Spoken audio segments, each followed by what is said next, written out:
Hi hello friends, good morning. Welcome back to Kavita Siraju YouTube channel. ಇದು ಬಂದು 2ನೇ ದಿನ ಆಗಿರುತ್ತೆ. 2ನೇ ದಿನ ನಾವು ಸ್ನಾನ ಮಾಡ್ಕೊಂಡು ರೆಡಿ ಆಗಿದ್ದೀವಿ. ಯಾಕಪ್ಪ ಅಂದ್ರೆ ಬೆಳಗ್ಗೆ ಮತ್ತೆ ಸಾಯಂಕಾಲ 2 ಟೈಮ್ ಪೂಜೆ ಮಾಡಬೇಕು. ಹತ್ತಿರದಲ್ಲೇ ದೇವಸ್ಥಾನ ಇರೋದ್ರಿಂದ ದೇವಸ್ಥಾನದಲ್ಲೇ ಪೂಜೆ ಮಾಡ್ಕೊಳ್ಳೋಣ ಅಂತ ಎಲ್ಲರೂ ಮಾತಾಡ್ಕೊಂಡು ನಿಂತಿದ್ದೀವಿ. ಸೊ ನಾವು ಈ ಕಡೆಯಿಂದ 5 ಸೀಟ್ ಹೋಗ್ತಾ ಇದೀವಲ್ವಾ, ಅವರಿಬ್ರು ಬರಲಿ ಅಂತ ವೆಯ್ಟ್ ಮಾಡ್ತಾ ಇದೀವಿ. ಇಲ್ಲೆಲ್ಲ ರೆಡಿ ಆಗಿದ್ದಾರೆ ಆಗ್ಲೇ. ನಾನು ಕೂಡ ಸ್ನಾನ ಮಾಡ್ಕೊಂಡು ರೆಡಿ ಆಗಿದ್ದೀನಿ. ಇವಾಗ ಹೋಗಿ ತಲೆ ಬಚ್ಕೋಬೇಕು. ಸೊ ಅವ್ರು ಬರೋ ಅಷ್ಟೊತ್ತರಲ್ಲಿ ತಲೆ ಎಲ್ಲ ಬಚ್ಕೊಂಡು ರೆಡಿ ಆಗಿಬಿಡೋಣ ಅನ್ಕೊಂಡು ಮಾತಾಡ್ತಾ ನಿಂತಿದ್ವಿ. ಸರ್ ಇನ್ನೂ ಬಂದಿರಲಿಲ್ಲ, ಹಾಗಾಗಿ ಮಾತಾಡ್ಕೊಂಡು ಹಂಗೆ ತಲೆ ಎಲ್ಲ ಬಾಚ್ಕೊಂಡು ರೆಡಿ ಆಗಿದ್ವಿ. ನೋಡ್ತಾ ಇರ್ಬೋದು ಬೆಳಗ್ಗೆನೆ ವಾತಾವರಣ ಈ ತರ ಇದೆ. ಸೊ ನಾನು ಕೂಡ ರೆಡಿ ಆದೆ, ಅನುಸನು ರೆಡಿ ಆಗಿದ್ದಾಳೆ. ಇವಾಗ ದೇವಸ್ಥಾನದ ಹತ್ರ ಹೋಗ್ಬೇಕು. ದೇವಸ್ಥಾನದ ಹತ್ರ ಹೋಗಿ ಪೂಜೆ ಮಾಡ್ಕೊಂಡು ಆಮೇಲೆ ಬಂದು ಟೀ ಕಾಫಿ ತಿಂಡಿ ಏನಿದ್ರು ಮಾಡ್ತೀನಿ ಅಂತ ನಿಮ್ ಜೊತೆ ಶೇರ್ ಮಾಡ್ಕೊಳ್ತೀನಿ. ಸೊ ಬನ್ನಿ ಇವಾಗ ಪೂಜೆ ಮಾಡೋಕೆ ಹೋಗೋಣ ದೇವಸ್ಥಾನಕ್ಕೆ. ಸೊ ನಮ್ಗೆ ಇದೊಂದು ಬೆನಿಫಿಟ್ಸ್ ಚೆನ್ನಾಗಿದೆ, ಏನಂದ್ರೆ ಮನೆ ಹತ್ರನೇ ದೇವಸ್ಥಾನ ಇರೋದ್ರಿಂದ ಅಲ್ಲೇ ಹೋಗಿ ಪೂಜೆ ಮಾಡ್ಬೋದು.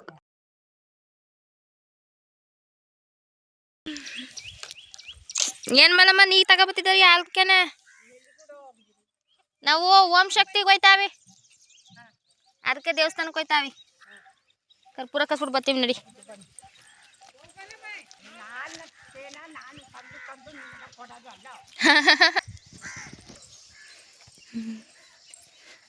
ಬೇವಿನ ಸೊಪ್ಪು ದೇವ್ರ ಹತ್ರ ಇಟ್ಬಿಟ್ಟು ಕಡ್ಡಿ ಕರ್ಪೂರ ಕಸ್ಬಿಟ್ಟು ಅರ್ಶಿನ ಕುಂಕುಮ ಹಾಕ್ಬಿಟ್ಟು ಪೂಜೆ ಮಾಡ್ಕೊಂಡು ಮನೆಗೆ ಆಗೋದು. ಕೆಂಪು ಸೀರೆ ಯಾರಿಗೆ? ಓಂ ಶಕ್ತಿ ತಾಯಿಗೆ. ಕೆಂಪು ಬಳೆ ಯಾರಿಗೆ? ಓಂ ಶಕ್ತಿ ತಾಯಿಗೆ. ಕೆಂಪು ಗದ ಯಾರಿಗೆ? ಓಂ ಶಕ್ತಿ ತಾಯಿಗೆ. ಕೆಂಪು ಅರ್ಶಿನ ಕುಂಕುಮ ಯಾರಿಗೆ? ಓಂ ಶಕ್ತಿ ತಾಯಿಗೆ. ಆದಿಪರಾಶಕ್ತಿ, ಆದಿಪರಾಶಕ್ತಿ, ಪರಾಶಕ್ತಿ, ಪರಾಶಕ್ತಿ, ಪರಾಶಕ್ತಿ. ಆ ದೇವಸ್ಥಾನದಲ್ಲಿ ಪೂಜೆ ಮಾಡಿಸ್ಕೊಂಡು ಹಂಗೆ ಪಕ್ಕದಲ್ಲಿ ಇನ್ನೊಂದು ದೇವಸ್ಥಾನ ಇತ್ತು, ಅಲ್ಲಿಗೂ ಹೋಗಿದ್ ಬರೋಣ ಅಂತ ಅಕ್ಕ ಕರ್ಕೊಂಡು ಹೋಗ್ತಾ ಇದ್ದಾರೆ. ಸೊ ಅಲ್ಲಿಗೆ ಹೋಗ್ತಾ ಇದ್ದೀವಿ. ಬನ್ನಿ ಅಲ್ಲೂ ಕೂಡ ಪೂಜೆ ಮಾಡ್ಕೊಂಡು ಬರೋಣ. ನೋಡಿದೆಲ್ಲ ಕಬ್ಬನ್ ಗದ್ದೆ ಒಳಗೆ ಹೋಗ್ತಾ ಇರೋದು. ಅಲ್ಲಿ ಆಲದ ಮರ ಕಾಣಿಸ್ತೈತಲ್ಲ, ಅಲ್ಲೇ ದೇವಸ್ಥಾನ ಇರೋದು, ಹುಲಿರಪ್ಪನ ದೇವಸ್ಥಾನ ಅಂತ. ನೋಡಿ ಇದೇ ದೇವಸ್ಥಾನ.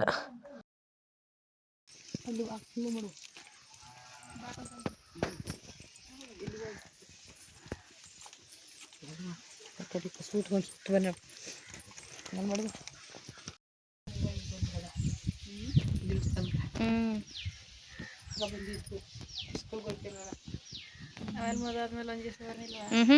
12 ವರ್ಷ 12 ಆಗಿರ್ಬೋದು.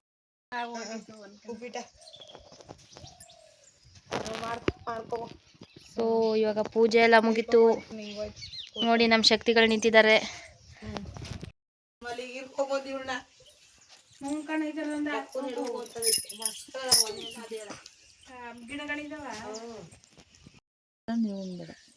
ಅವ್ರು ತಾನೇ ಮಾಡ್ಕೊತಾವ್ರೆ ರಾತ್ರಿ ಅವ್ರು ಮಾಡ್ಕೊಡ್ತೀನಿ ಮಾಡ್ತಾನೆ ನೋಡಿ ಫ್ರೆಂಡ್ಸ್. ಚಿತ್ಕವ್ರೆ ಬೇಳೆ ನಿನಗೂ ಮಾಡ್ಬೇಕಾ ಅಂದ್ರು ರಾತ್ರಿ.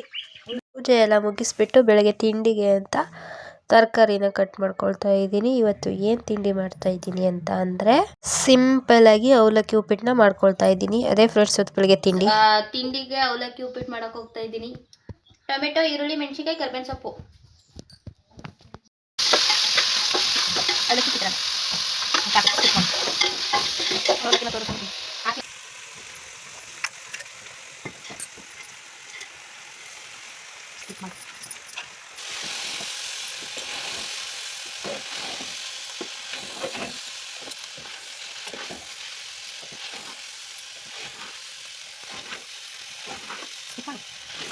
ಬಿಸಿ ಬಿಸಿ ಅವಲಕ್ಕಿ ಉಪ್ಪಿಟ್ಟು ರೆಡಿಯಾಗಿದೆ. ಇವಾಗೆಲ್ಲ ತಿಂತಾ ಇದ್ದೀವಿ. ಸೊ ಎಲೆಯಲ್ಲಿ ಊಟ ಮಾಡಬೇಕು ಫ್ರೆಂಡ್ಸ್, ತಟ್ಟೆಲಿ ತಿನ್ನಂಗಿಲ್ಲ, ಅದಕ್ಕೋಸ್ಕರ ಎಲೆಯಲ್ಲಿ ಬೇಕಾದ್ರೆ ಊಟ ಮಾಡ್ತಾ ಇದ್ದೀವಿ. ನೆಕ್ಸ್ಟ್ ಏನು ಪ್ಲ್ಯಾನು ಅಂತ ಹೇಳ್ತೀನಿ. ಇವಾಗ ಗುಡ್ಡದ ಮಾರಮ್ಮನ ದೇವಸ್ಥಾನಕ್ಕೆ ಹೋಗಿ ಪೂಜೆ ಮಾಡ್ಕೊಂಡು ಹಂಗೆ ಶಿಮ್ಸಕ್ಕೆ ಹೋಗ್ತಾ ಇದೀವಿ. ಶಿಮ್ಸಕ್ಕೆ ಅವ್ರು ಯಾರು ನೇನೆ ದೇವಸ್ಥಾನಕ್ಕೆ ಕರ್ಕೋಲ್ಲ, ದೇವಸ್ಥಾನಕ್ಕೆ ಹೋಗ್ತಾ ಇದ್ದೀವಿ ಫ್ರೆಂಡ್ಸ್. ಇವು ಹೆಸರು ಮಾತ್ರ ಗೊತ್ತಿಲ್ಲ, ಕೇಳಬೇಡ್ರಿ. ಕಟ್ಲೆಕಾಯಿ ಚಿಕ್ಕ ವಯಸ್ಸಲ್ಲಿ ಆಡ್ತಿದ್ದಿದ್ನೆಲ್ಲ.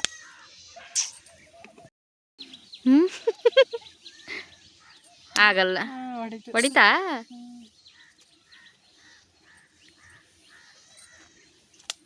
ಹಿಂಗೆ ಹೋದ್ರೆ ನನ್ನ ಸ್ಕೂಲು ದೊಡ್ಡಿರೋದು ಮಾಡ್ಕೊಂಡ್ರೆ ಅವ್ರದ್ದು ದನ ಮೇಯಿಸ್ನವ್ರಿಗೆ ಮಾಡ್ತಿರೋದು. ಒಂದೊಂದು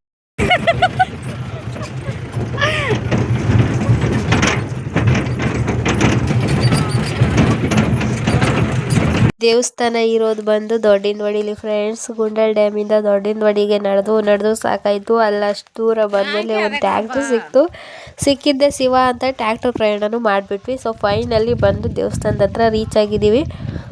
ಇವಾಗ ಕಾಲು ಕೈ ತೊಳ್ಕೊಂಡು ಹೋಗಿ ಪೂಜೆ ಮಾಡಿಕೊಂಡು ನೆಕ್ಸ್ಟು ಇಲ್ಲೇ ಬಸ್ ಹತ್ಬಿಟ್ಟು ಶಿಮ್ಷಕ್ಕೆ ಹೋಗ್ತೀವಿ. ಅಂದರೆ ಕೊಳ್ಳೇಗಾಲಕ್ಕೆ ಹೋಗ್ಬಿಟ್ಟು ಕೊಳ್ಳೇಗಾಲದಿಂದ ಸತ್ತಿಗಾಲಕ್ಕೆ ಹೋಗ್ಬಿಟ್ಟು ಆಮೇಲೆ ಶಿಮ್ಸಕ್ಕೆ ಹೋಗಬೇಕು. ಸೊ ಬನ್ನಿ. ಅನುಸಲ್ಗೆ ಗಾಡಿ ಸಿಕ್ತು ಅರ್ಧ ದಾರಿಲಿ. ಸೊ ಅವಳು ಬಂದು ಕೂತಿದ್ದಾಳೆ. ನಾವು ನಡೆದು ಸಾಕಾಯಿತು. ಕಾಲೆಲ್ಲ ನೋವು ಹೊತ್ಕೊಬಿಟ್ಟದೆ. ಅದಕ್ಕೆ ರೆಸ್ಟ್ ಮಾಡ್ತಾ ಕೂತೀನಿ. ಅವರೆಲ್ಲ ಕೈ ಕಾಲು ತೊಳೆಯಕ್ಕೆ ಹೋಗೋರೆ. ಈ ದೇವಸ್ಥಾನಕ್ಕೆ ಗಾಳಿಮರಿ ಟೈಮಲ್ಲಿ ಬಂದಿದ್ದು. ಅಂದರೆ ಇಲ್ಲಿ ಸಿದ್ದಪ್ಪಾಜಿ ಕೊಂಡ ಹಾಕ್ಬಿಟ್ಟು ಗಾಳಿಮರಿ ಹಬ್ಬ ಅಂತ ಮಾಡ್ತಾರೆ ಆಗಸ್ಟ್ ಮಂತಲ್ಲಿ. ಸೊ ಗ್ರ್ಯಾಂಡ್ ಹಬ್ಬ ಫ್ರೆಂಡ್ಸ್. ತಂಬಿಟ್ಟು ಆರತಿ ಎಲ್ಲ ಇರುತ್ತೆ. ಅವಾಗ ಬಂದಿದ್ದು. ಅಂದರೆ ಕಾರಲ್ಲೇ ಹೊರಟೋಗ್ತಿದ್ವಿ. ಹಾಗಾಗಿ ನಡೆಯೋದು ಏನಿರಲಿಲ್ಲ. ಇವಾಗ ನಡೆದಂತೂ ಸಾಕಾಗಿತ್ತು. ರೆಸ್ಟ್ ಮಾಡ್ಕೊಂಡು ಹಂಗೆ ದೇವ್ರ ದರ್ಶನ ಮಾಡ್ಕೊಂಡು ದೇವಸ್ಥಾನದ ಹತ್ರ ಕೂತಿದ್ದು ಹೋಗಬೇಕು. ಇದು ಬುಧವಾರ ಅನಿಸುತ್ತೆ. ಬುಧವಾರ ಆಗಿರೋದ್ರಿಂದ ದೇವಸ್ಥಾನದ ಬಾಗಿಲು ಓಪನ್ ಇರಲಿಲ್ಲ. ಮಂಗಳವಾರ ಓಪನ್ ಇರ್ತಿತ್ತೇನೋ ಗೊತ್ತಿಲ್ಲ. ಸೊ ಯಾರೂ ಇರಲಿಲ್ಲ ದೇವಸ್ಥಾನದ ಹತ್ರ. ನಾವೇ ಚೆನ್ನಾಗಿತ್ತು. ಒಂಥರ ಆರಾಮ ಅನ್ನಿಸ್ತಾಯಿತ್ತು. ಪ್ರಶಾಂತವಾಗಿತ್ತು. ಪೂಜೆ ಮಾಡ್ಕೊಂಡು ಕೈ ಮುಕ್ಕೊಂಡು ಹಾಗೆ ಒಂದು 5 ನಿಮಿಷ ಕುಂತ್ಕೊಂಡು ರೆಸ್ಟ್ ಮಾಡಿಕೊಂಡು ಕಷ್ಟ ಸುಖ ಮಾತಾಡ್ಕೊಂಡು ನೆಕ್ಸ್ಟು ಬಸ್ ಸ್ಟ್ಯಾಂಡ್ಗೆ ಹೋಗಬೇಕು. ಬಸ್ ಸ್ಟ್ಯಾಂಡ್ಗೂ ನಡಿಬೇಕು ಇಲ್ಲಿಂದ. ಒಟ್ಟಿನಲ್ಲಿ ಇವತ್ತಂತೂ ನಡೆದು ನನ್ನ ಕತೆ ಗೋವಿಂದ. ಆದರೂ ಪರವಾಗಿಲ್ಲ, ಒಂಥರ ಎಕ್ಸ್ಪೀರಿಯೆನ್ಸ್ ಚೆನ್ನಾಗಿತ್ತು. ಇರಲಿ, ಏನು ದಿನ ನಡೀತಾ ಇದ್ವಾ, ಅಪರೂಪಕ್ಕೊಂದ್ಸರಿ ನಡ್ತಿದ್ದಲ್ವ, ಏನಾಗಲ್ಲ ಅಂದ್ಕೊಂಡು ಹಂಗೆ ದೇವ್ರ ದರ್ಶನ ಎಲ್ಲ ಮಾಡಿಕೊಂಡು ಹೊರಟ್ವಿ ಫ್ರೆಂಡ್ಸ್. ನೆಕ್ಸ್ಟು ನೋಡಿ, ಇದೆ ಗುಡ್ಡದ ವರಮನ್ ದೇವಸ್ಥಾನದ ವಿಗ್ರಹ.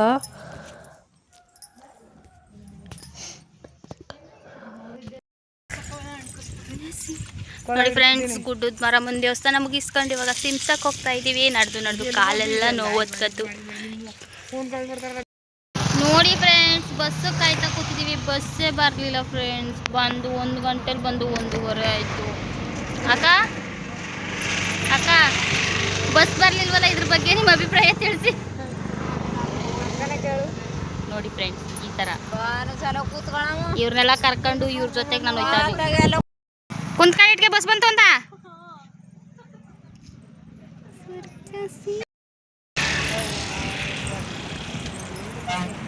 ಆ ಕಡೆ ಕೊಳ್ಳೇಗಾಲ ತಲುಪಿದ್ವಿ. ಕೊಳ್ಳೇಗಾಲದಿಂದ ಇಳಿದು ನಡ್ಕೊಂಡು ಹೋಗ್ತಾ ಇದೀವಿ. ಸೊ ಇಲ್ಲಿಂದ ಬಸ್ ಹತ್ಕೊಂಡು ನೆಕ್ಸ್ಟ್ ಸತ್ತಿಗಾಲ ಹೋಗ್ಬೇಕು. ಬಸ್ ಹತ್ತಿದ್ದೀವಿ. ಬಸ್ ಸಿಕ್ತು. ಇಲ್ಲಿ ಬಂದ ತಕ್ಷಣ ಬಸ್ ಸಿಕ್ಬಿಡ್ತು. ಬಸ್ ಹತ್ಕೊಂಡು ಸತ್ತಿಗಾಲಕ್ಕೆ ಹೋಗ್ಬೇಕು. ಇವಾಗ ಅಲ್ಲೇನಾಗುತ್ತೋ ಅಂತ ನೋಡಬೇಕು. ಸೊ ಹೊರಡ್ತಾ ಇದ್ದೀವಿ. ಹೆಂಗೋ ಇವತ್ತೆಲ್ಲ ದೇವ್ರ ದರ್ಶನ ಮಾಡ್ಕೊಂಡು ಬಂದ್ಬಿಡ್ಬೇಕು ಅಂತ ತೀರ್ಮಾನ ಮಾಡ್ಕೊಬಿಟ್ಟಿದ್ದೀವಿ. ನೆನ್ನೆನೇ ಹೋಗ್ಬೇಕಾಗಿತ್ತು ಫ್ರೆಂಡ್ಸ್. ಮಾಲೆ ಹಾಕ್ಸ್ಕೊಂಡಿದ್ದಾನೆ ಸಿಮ್ಸದ ಮಾರಮ್ಮನ ದೇವಸ್ಥಾನಕ್ಕೆ ಹೋಗ್ಬಿಟ್ಟು ಬರಬೇಕಾಗಿತ್ತು. ಸೊ ಅಲ್ಲಿ ಎಲ್ಲರದು ಆಟೋ ಮಾಡಿದರೆ ಸರಿ ಆಯ್ತಿತ್ತು. ಅವರು ಆಟೋ ಮಾಡೋಕ್ಕೆ ನಾವು ಬರೋಲ್ಲ, ನಾವು ಮನೆಗೆ ಹೋಗ್ತೀವಿ ಅಂದ್ಬಿಟ್ಟು ಅರ್ಧ ಜನ ಹೋದರು. ಅವರೆಲ್ಲ ನೋಡಿದ್ದಾರಂತೆ, ನಾವು ನೋಡಿದ್ದೀವಿ. ಆದರೂ ಇಲ್ಲಿ ಮನೇಲಿ ಕುಂತ್ಕೊಂಡು ಏನು ಮಾಡೋದು ಅಂತ ಇವತ್ತು ನಮ್ಮದೇ ಒಂಥರ ಟೂರಲ್ಲ ಟ್ರಿಪ್ಪು ಏನೋ ಒಟ್ಟಿನಲ್ಲಿ ಚೆನ್ನಾಗಿತ್ತು. ಬಂದು ಇಲ್ಲಿ ಒಂದು 3-4 ದೇವಸ್ಥಾನಕ್ಕೆ ಹೋಗಿದ್ವಿ.